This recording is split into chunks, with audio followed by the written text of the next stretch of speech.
And another thing regarding po sa comparison po ni na Madeline at Neri, pakiusap na lang po, huwag po natin silang ikumpara because Madeline and Neri are two different kids.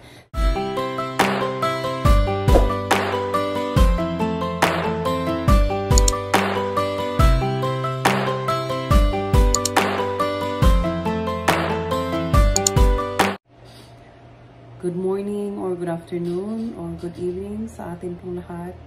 Wherever we are sa iba't ibang sulok ng mundo. May the Lord be with us as we all do our work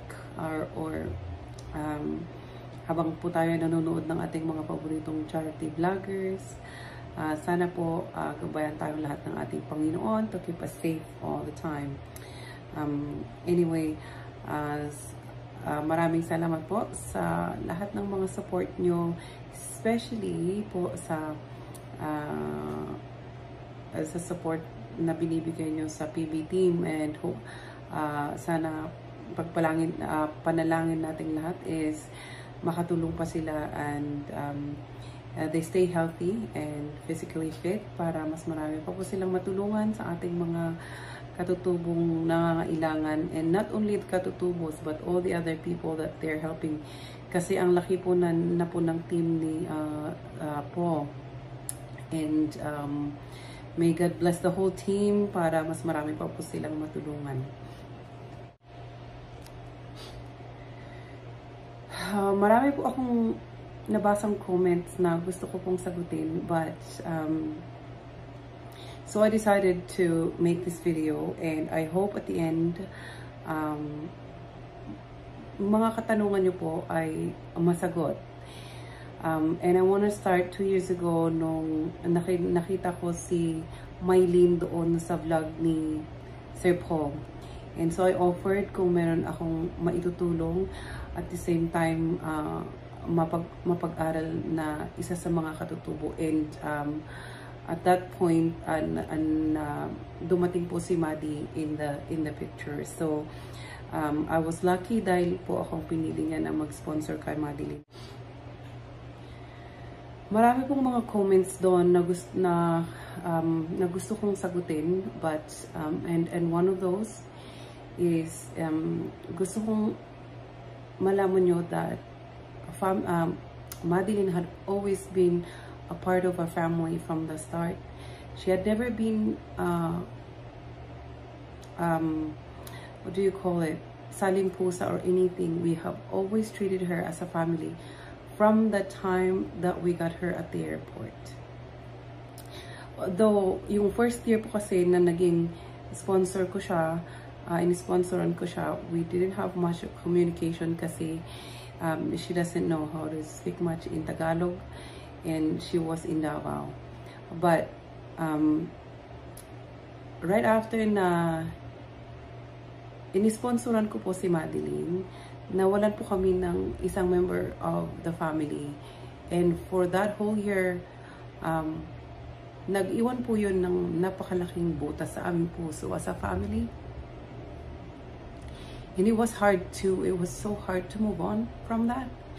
So after 1 year, nung sabi ni Madeline he wants to come and na mag-aral sa Manila, kinausap ko yung kapatid ko since dalawa lang kami sa Cavite. So I said, kung gusto niya, di pumunta sa Maddie sa kanila.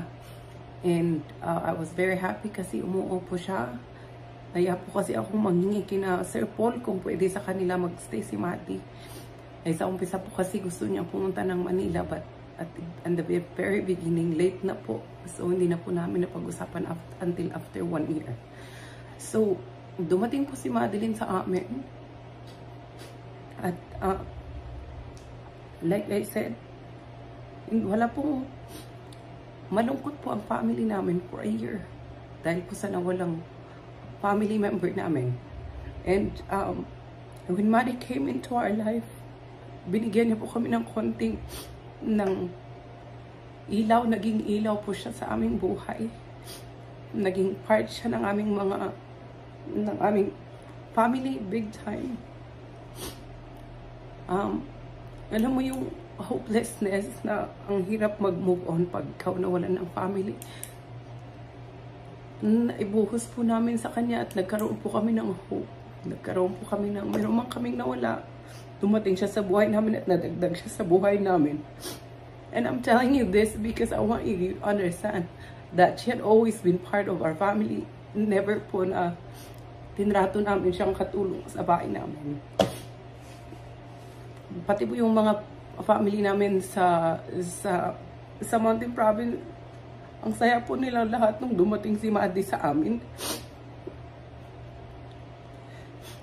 Napakalaki po nang nagawa ng pagpunta ni Madeline sa aming family. Hindi ko po ma-explain, but there is a light that she brought in with her na nagbigay po sa amin ng kasiyahan kahit po nawalan po kami ng pamilya. So, we treated her like a family from day one. Never treated her like katulong or anything like that. Binigay po namin yung mga pangangailangan niya. Hindi po siya. At thankfully po, she is very, madali siyang nag-adjust din po sa amin. Naging comfortable din po siya sa amin. Hindi na siya nahihiya. Pwede siyang magsabi kung anong gusto niya. Hindi siya nasasaktan pag siya ay aming pinapagalitan dahil hindi siya nakikinig. Dahil alam niya din po yun na siya ay nagkakamalit. Kailangan niya din ng guidance or reminder. So, gusto ko na po maintindihan nyo na si Maddie had always been a part of our family. From that time she came, that we picked her up from the airport, na pinik up po siya ng sister ko at brother-in-law ko sa airport. Hindi namin po siya naging katulong or hindi siya po naging yaya. Dahil part po siya ng family namin. Umalis po siya sa amin. Pero hindi po ibig sabihin nun ay hindi na siya kapamilya. She will always be in our family. She will always be part of our family. She is 14 years old nung dumating sa amin, and a day before siya umalis, she's turning 15. And yes, she's a teenager. Pero yung maturity po ng bata is 8 years old or 9 years old. And then physically she's 14 years old. So sa lahat po ng mga nakakaintindi sa pinagdadaanan ng mga teenagers, sa lahat po ng mga may idea about how hormones affect a teenager, nahirapan po siya in a way kasi ang utak niya is 8 or 9 years old, napakabatang isip po, but at the same time, part of her brain is a teenager na hindi na niya makontrol because of her hormones din na teenager. So, for those na nakakaintindi kung ano yung effect ng hormones sa isang teenager, you know what I'm talking about. And then for those who doesn't know anything about that, you can do your own research and you will understand ang ibig kong sabihin when it comes to hormonal changes ng isang bata. So, anyway, sa pag-aaral niya and yung pagka-teenager niya at saka yung pagkabatang isip niya, yun po ang naka-apekto sa kanyang pag-aaral at the same time. So, nung dumating siya, she was assessed by yung tutor niya. Pina-assess po namin siya para malaman kung saan siya, and her educational ability or knowledge is between grade 3 and grade 4. Kaya po namin siya kinuhanan ng tutor because at first she wanted to become a lawyer. So, kaya ko po siya tinulungan dahil gusto niyang maging isang abogado, or it doesn't matter what it will be in the future. Pero ibig sabihin nun, gusto niyang makatapos ng kolehiyo. So, pina-assess po namin yung kanyang academic ability, and yun po ang lumabas that she is in between grade 3 and grade 4, kaya namin siya kinuhanan ng tutor. Napakagaling po ng kanyang teacher, si Teacher Betty. Huwag po natin siyang maliitin kasi meron din ako mga nabasang comments regarding that. Huwag po tayong ganun because napakagaling po ni Teacher Betty. I can never teach what she can. And yung mga assignments ni Maddie na hindi na alam ng sister ko, hindi alam ni Ruth, siya na po yung nagtuturo. But anyway, nag-tutor po siya dahil gusto po namin siyang makatapos ng high school and be able to go to college.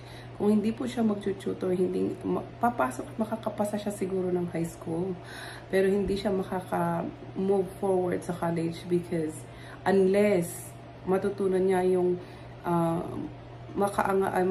maka-forward siya, maka-advance siya on her English and her Tagalog and her math, or Filipino and her math. Like I said, her knowledge at that point is from grade 3 to grade 4. So, kaya po namin siya kinuhan ng tutor so that she could have a chance na makapasok po sa college one day. For 1 year na nag-aral si Maddie as grade 8, nakita din po namin kung ano yung ability niya. Matalino po si Madeline, matalino po siya. Kaya lang, I think dahil sa batang isip pa siya, nung una gusto niyang maging abogado. But because she has no idea kung ano ang sacrifice that she has to get through para kahit man lang maka-graduate ng high school, she doesn't know. And she wasn't ready for that. Dahil sa pag-aaral nila sa kanila, I think, is madali lang daw. She doesn't need to do homework and she doesn't need to do projects. Yun ang sinabi niya din sa amin. So, matalino po siya, pero iba po yung training ng paglaki niya when it comes to studying, which is hindi po namin yun pwedeng hindi naman po namin pwedeng itali si Maddie para mag-study. Like I said, si Madeline, she's very intelligent. May utak si Madeline, but she's very young in maturity. Yung maturity niya po is behind. So, one thing is for sure, gusto niyang gumanda ang buhay niya. Pero dahil sa batang isip at saka teenager at the same time, maraming challenges sa behaviors and stuff like that. Pero normal po yan sa mga bata. Sino po ba ang may anak dyan na perfecto that we can say na hindi nila pinapagalitan o walang pagkakamali or walang behavioral issues? There's always something sa mga bata. Kaya po nandun tayo to guide them at the same time. Pero you have to understand din po ang challenges ng isang guardian. Oo, family po siya sa amin, pero she's not our biological kid. So, meron ka pa ring restrictions or kung minsan you have to think twice din.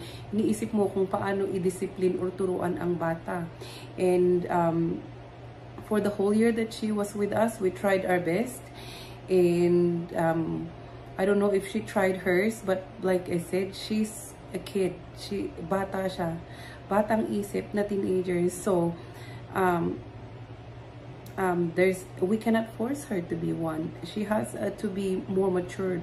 She has to get there on her own. And at the end of the day, I don't see a reason why she will not be able to succeed in life. I'm just not sure kung ang pagdating sa kolehiyo or academically is her way to be successful in life. So, recently, pag alis ko po ng Pilipinas, pinag-uusapan din po namin mag-asawa if we should send her home for her to reassess kung ano talaga ang gusto niya sa buhay. We know that she wants to be successful, but does she really want to take the challenge of getting through the academic challenge na kailangan niyang suungin if she wants to go to college? At the same time, hindi po namin hindi mo namin siya ma-force na mag-mature. Kasi nasa taon na po yun. I think people or kids go through stages and they mature on their own.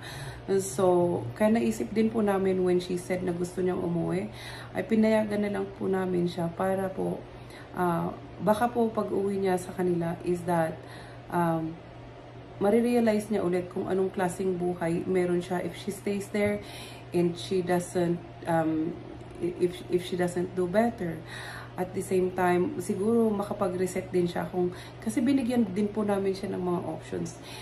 Going to college is not the only option kung hindi mo kakayanin. If you're not cut out for it, hindi lang po yan ang option para maging successful ang isang tao. So we discussed that with her.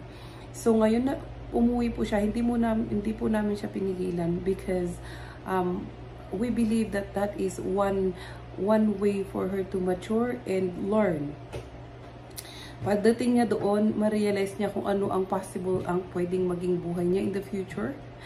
And kasi na umalis na siya doon at nakakita na siya ng iba't ibang klaseng buhay.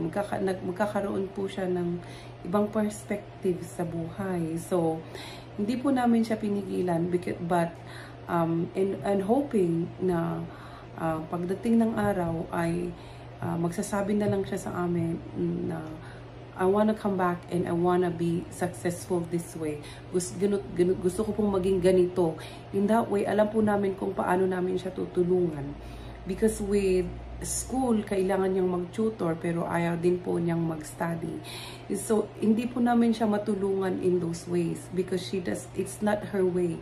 Hindi po yun ang hindi po her brain is not cut out for it at this point.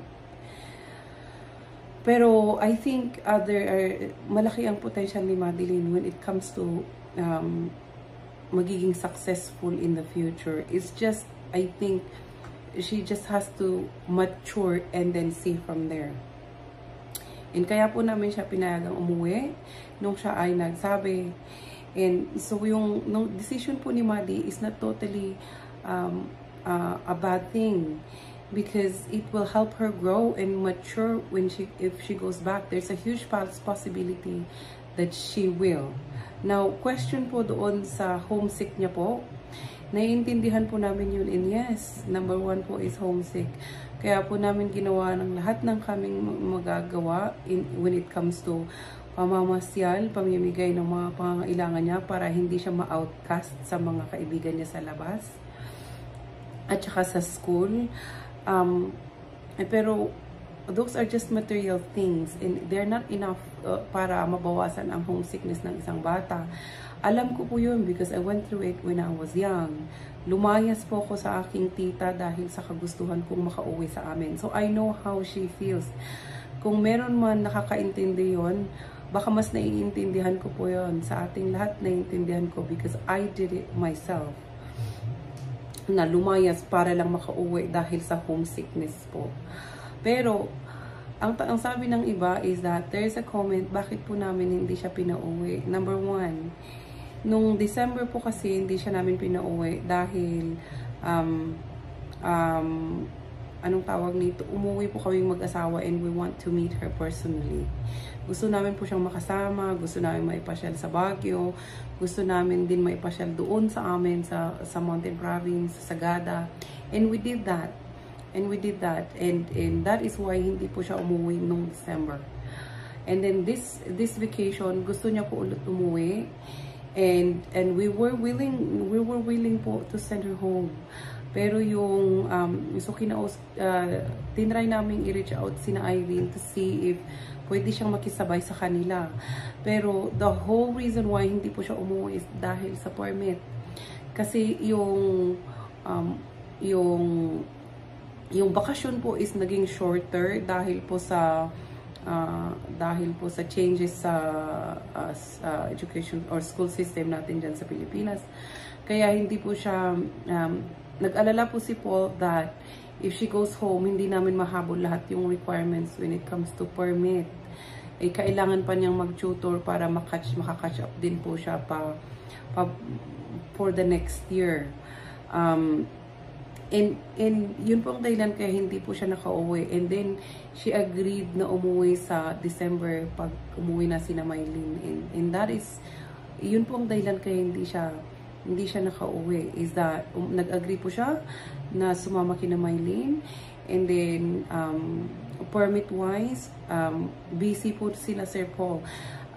The reason why hindi namin kinulit si Sir Paul sa papel is because nung time na yun, nawalan po siya ng sister. And ayaw po namin siyang kulitin for that. And hindi po naman namin alam kung paano mag-ano ng permit pagdating doon. And nandun po ako sa Pilipinas, but I was always there. I was only there for 1 month. And inaasikaso ko din po yung baby ko. So, kinausap din namin siya and she was okay not to go home. Okay po siya na hindi umuwi. Kaya nung nagsabi siya sa akin, Mami Lea, gusto kong sumama sa'yo sa Baguio. Sinapak po siya sa amin and she was so happy there. The family was so happy. Binigyan din po siya ng option na kung gusto niya, pwede din po siyang mag-aral doon sa probinsya and if she wants. And she said yes. And kahit sina Lola po, gusto din po nila. Pero when she decided to go home, it was sad. But I think at this point, it is for the best. And it is for the best. So, meron pong isang comment doon na gusto kong sagutin regarding sa bigyan si Madeline ng second chance. Hindi po namin kailangan bigyan si Madeline ng second chance dahil sabi ko po sa inyo, from the very beginning, she is part of our family. And going home for her is a learning thing. So, hindi namin niya kailangan bigyan ng second chance si Maddie because she can come back anytime. Ang kailangan niyang sabihin sa amin is that, Mama Ruth, Daddy Bill, kailangan ko na pong, gusto ko pong bumalik and gusto ko pong mag-aral ng ganito. Gusto pong mag-aral ng ganito, gusto ko pong bumalik ulit at mag-tutor para makakatch up sa school. At medyo nag-mature na rin po ako. Ganito po yung mga natutunan ko sa buhay when I'm here. All she needs to say is she wants to come back and she wants to put all her effort to what she wants. Ang gusto po lang namin is yung maisip niya kung ano talaga ang gusto niya paraan or ano po talaga ang gusto niya para matulungan namin siya because academic is not, hindi po yun ang gusto niyang maging paraan para maging successful sa buhay. And evident po doon sa performance niya for the whole year na nandun siya sa amin na nag-aaral. So yung nagsasabi po na second chance, bigyan po siya ng second chance. Hindi po namin siya kailangan bigyan ng second chance. Anytime, pag alam na po niya kung anong gusto niya sa buhay, kung gusto niyang mag-aral ng vocational school, or gusto niyang bumalik sa academics, anytime pwede po siyang bumalik. But for now, kailangan niyang matuto doon. And I think she will learn a lot while she will be there sa kanila. Lastly is dun sa cellphone po.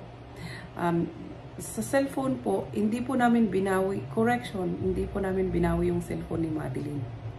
We just didn't give it to her kasi ang sabi niya gusto niyang mag-aral ng grade 9 doon sa kanila. So, based po sa naging attitude niya when it comes to cellphone, nung umuwi ako ng December, kinuha namin yung cellphone because she's doing something else with the cellphone na ikakapahamak na din po. Kaya ko po nilimit yung cellphone niya at binigyan namin siya ng keypad na cellphone for communication purposes. Binabalik po namin sa kanya yung cellphone niya on weekends kasi doon napupunta yung mga homework nila. At the same time, tumatawag po yung parents niya every weekend. So, binibigay sa kanya yung cellphone every weekend po. But since nagsabi po siyang umuwi, pinabayaan mo na lang namin po siya sa cellphone niya para makapag-enjoy siya kasi at that point nag-stop na rin, ayaw na din po niyang mag-tutor. So binigay ulit namin ang cellphone niya doon sa kanya, binigay ulit namin sa kanya yung cellphone niya. And unfortunately, na-figure out namin that na-figure out ko po that she's doing almost the same thing na ginawa niya at first, kaya siya nabawasan ng privilege sa cellphone. That's why, sabi ko sa Kairos that when she goes back, kunin mo muna yung cellphone para pagdating niya doon ay mag-aaral talaga siya. Kasi pag hindi niya ginagamit yun sa pag-aaral, that is why the cellphone was left behind. Nasa amin po yung cellphone, pero hindi po amin yun. At the same time, hindi po namin, aanhin po namin yung cellphone. Meron po kaming mga cellphone. Hindi mo naman kailangan ng cellphone ni Maddie. Kaya naiwan po sa Cavite. Now, may bibigay po yun nasa kay Sir Paul. I'm not sure kung naibigay na sa kanya at this point when I'm making the video. O hindi pa, but mapupunta po kay Sir Paul yung cellphone ni Maddie, and kung it's up to him kung kailan niya po gustong ibigay kay Madeline ang cellphone na yun. That is all up to Paul, because at this point siya na po ang magbibigay ng allowance ni Madeline. But like I said, kahit binabigyan ng allowance ni Sir Paul si Maddie, kung nakapag-isip-isip siya at natuto siya, nag-mature siya ng konti para magkaroon siya ng direction sa buhay, anytime pwede po siyang bumalik sa amin.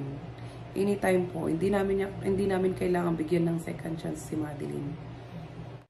I also want to take this chance to say thank you. Magpasalamat po doon sa kapatid ko, si Ruth at Dante, at saka si Dean, for all their efforts po, kasi ako lang po yung nagbibigay ng financial support, which is dinadagdagan din nila kung kulang, pero they're the ones that are doing the hardest job on this sponsorship. Hindi po ako. Sila po lahat ang gumigising, nagtuturo, nagtihahatid, or everything that kailangan ng estudyante. They are the ones that are doing it, and it's not me. And that's an everyday job po. Everyday job po yun, na wala po silang wala pong araw na hindi nila kasama yung bata. So every time, lahat ng kailangan ng bata, paggising sa kanya, everything they need to do. And kung ano po yung contribution ko sa pag-aaral ng bata is a nothing compared po sa sakripisyo nila. So I wanna take this chance po na mag-thank you sa kanila for everything that they do, for all the stress that they have to go through just to makatulong din po sa batang pinag-aaral namin, especially during Maddie's time, because there are so many times na nakaka-stress, but I commend them actually, dahil kahit gaano kahirap or gaano ka-stressful sometimes, they never gave up. They never said we're done with her, or pauwiin na natin siya, or anything like that. No, hindi po sila. Ako po ang nag-isip or ako po yung nag-allow kay Maddie na umuwi. It's not them. So thank you, Ruth and Dante, for all the work that you do, and sa support din po ng church. Maraming salamat din po sa kanila, because they are the ones that are guiding and helping the kids to grow spiritually. So maraming salamat, and wag po nating maliitin ang sakripisyo na binibigay ng mga guardians, because hindi lang pera ang lumalabas sa kanila, pero lahat po, pawis, lahat is lumalabas from them. They are doing the most work compared po sa amin na nagbibigay ng financial help. So thank you, Ruth and Dante and Dane. Thank you very much, and sana pag-pray din po natin sila so that they stay healthy, so that they can do the responsibility that they accepted na maging guardian po ng ating mga scholar, or ng ating scholar. And just for your information, among all of us, sila po ang nagpakita na ng most na pagmamahal kay Maddie. They loved her like their own, especially po yung si Ruth. She loved her like her own daughter, and there are times that I feel like she's giving too much sa bata, which is partly, maybe, I'm not sure kung na-spoil yung bata or not, but she did, and she still does. She still does. And so, kaya pakiusap ko na lang po na instead po na magbigay tayo ng negative comments sa ating mga guardians, please help me pray for them instead. Lastly, gusto ko pong manghingi ng favor sa inyong lahat. Nakikiusap na lang po ako na sana tama na po yung mga comments regarding sinayang niya yung kanyang pagkakataon dahil no, not really. Hindi niya sinayang yung opportunity na dumating sa buhay niya. She learned a lot nang dumating siya sa amin, nabuhay siya sa amin ng 1 taon. Ngayon na bumalik na siya, marami po siyang natutunan doon. Marami po siyang nakita sa buhay. Makukompare niya ang buhay sa syudad at saka buhay sa kanila. And that's a big thing. That's one thing na natutunan ng bata. Malaki po yun. Natutunan ng bata. Kaya hindi po sayang yung pagstay niya sa amin. Hindi po. Ang pag-uwi niya po is part of her learning and growing up. So, wag po tayong manghinayang na siya ay umuwi. Dahil like I said, anytime pwede siyang bumalik. Mag-change lang po siya ng perspective sa buhay. Mag-mature siya ng konti. So, wag po tayong manghinayang sa pag-uwi ni Maddie. Kasi, like I said, she's part of the family. Hindi po nawala yung opportunity na yung pagtulong namin sa kanya. No. This is just a part of the lesson, part of her growing up. So, nakikiusap na lang po ako sa inyo na ipag-pray na lang po natin siya na habang nandun siya sa kanila is that she will grow up a little bit more matured para in few months or few years or in a year, hopefully naging more matured siya sa buhay.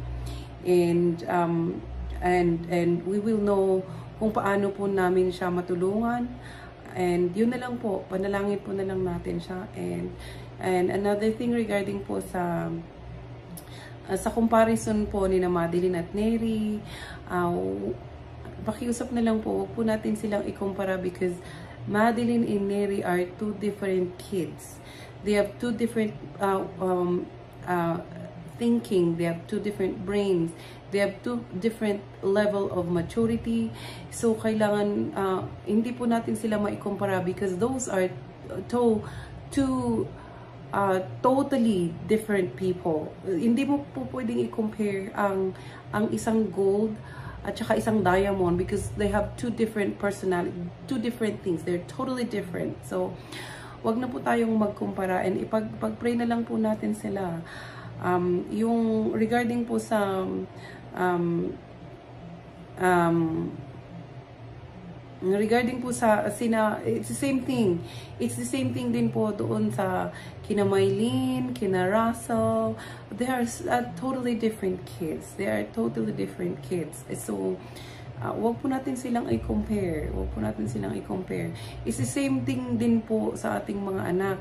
Ang ating mga anak ay magkakaibang tao yan. Kaya iba-iba yung behavior nila, iba-iba yung talent nila, iba-iba yung utak nila, iba-iba yung achievements nila.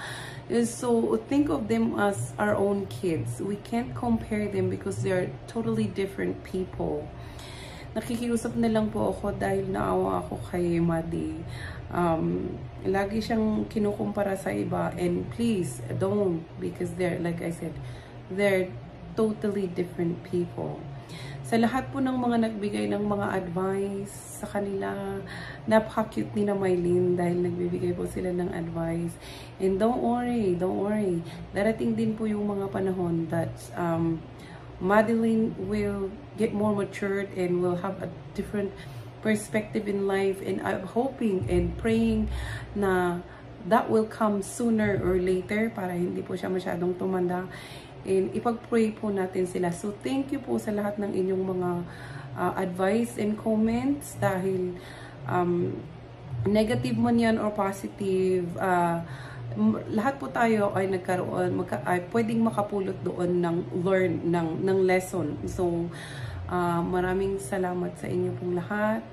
And encourage ko po kayo lahat po ng mga may konting ability dyan. Kahit maliit po yung bahay natin, konti lang yung kinikita natin. Kung meron tayong konting kakayahan na makatulong or magpaaral ng bata, ini-encourage ko po kayo dahil kami po ay we are just poor. We are very poor. Pero we are trying to help as much as we can. Isa nakita nyo po sa mga vlogs ni Kuya, ni Sir po, maliliit po yung mga bahay namin. Maliit po yung bahay ng sister ko. Maliit po yung bahay ko. Pabalik-balik po sila from my house to their house dahil po kailangan din magkaroon ng taong tumitira doon sa bahay para hindi masira. Pero kahit maliit po yung bahay namin, gusto pa rin namin i-share yung maliit na space namin at saka maliit na kakayanan po namin na makatulong kahit po kahit isa or dalawa. So ini-encourage ko po kayong lahat in our own little ways. Kung meron po tayong kakayahan, let's help each other kasi ganun, that's the only way that we can actually move on and help our country get better, is to help each other po. At instead na maging negatibo po tayo, let's just be positive and pray for each other dahil that's what we need to do. That's what God wants us to do, is to love each other and pray for each other because He loves us. Siya po mismo na gumawa sa ating lahat ay minamahal niya po tayo. And sana po at this point ay nasagot ko yung mga ilan sa mga katanungan nyo. Hindi man lahat, but sana po ay meron po akong nasagot. And moving forward po, nakikiusap na lang po ako. Love, love, love. Kaya sabi ni Kuya, ni Sir po, let's just love each other po and pray for each other para lalo na sa kanila that are doing their best physically and mentally, emotionally, nagsasacrifice dun sa bundok para makatulong ng ating mga kababayan. So, maraming salamat po. Maraming salamat po sa inyong lahat. And may God be with all of us and He keeps us safe. Para araw-araw po ay we could do something and achieve something in life. So, God bless us all. And magandang gabi po.